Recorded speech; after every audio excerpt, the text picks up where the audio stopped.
Today I want to talk a bit about creativity. It feels like it's declining in everyone, and it shows in the creative output of our society. I feel a large part of this decline in creativity is due to less absent time. Now, what do I mean by absent time? Well, I'm referring to that time that you have away from the inputs of the world, where you give your mind time to think. Think of your activities in two categories. Input activities, where you're watching, listening, or taking something in, and output activities, where you're directing your actions. In order to transition from taking in input to an output activity, like being creative, you need to give your mind absence. Absence is the pivot point your mind needs to start thinking for itself. But with so many distractions available to us on our phones, TV, radio, and so on, we generally choose these easy options over giving our minds time to think, and we're then less creative. And this should be terrifying.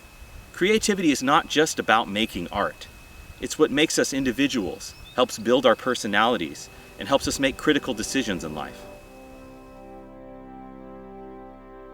It's true that we get our inspiration from others and their art, but at some point, we have to stop being inspired and start creating.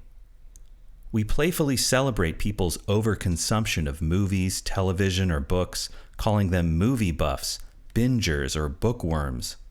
Or a person may fancy themselves an intellectual due to all of the nonfiction they read. Remaining in that state of constant input can be comforting, but a life spent in constant consumption without ever putting that inspiration to use is still a life wasted. And creativity is not just about the big things like writing a novel or a song or painting a picture. Life is full of small decisions that require creative input. It could be what to do for a daughter's birthday, or what to do with a parent's ailing health, or maybe a change in career or moving somewhere. These are all decisions that we face that require creative input and can greatly benefit from that absent time to think. So what do we do? How do we get our creativity back? The first step is to become aware of these opportunities for absence. These are usually times when we pull out our phone or turn on the TV or radio. We need to make that conscious decision to leave our phones in our pockets or leave the TV or radio off. Let our mind rest. This can make us feel bored or anxious because we've grown accustomed to having quick access to escapes, but push through that discomfort. If you're someone who suffers from anxiety, there's a good chance that you have too many constant inputs in your life. Giving yourself this time of absence could really help you take back control of your mind.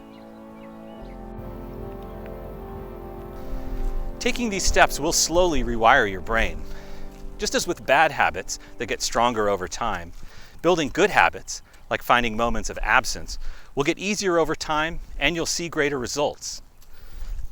The hardest thing about selling this idea of absence is that you just don't know what you're missing out on. If you fill every vacant moment with phones and TV, you'll never know what you missed, and that moment will be gone.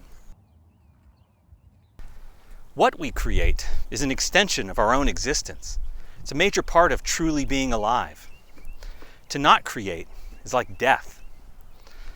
So let's protect and enhance our creative selves by carving out that absent time away from all those encroaching influences that saturate our modern lives.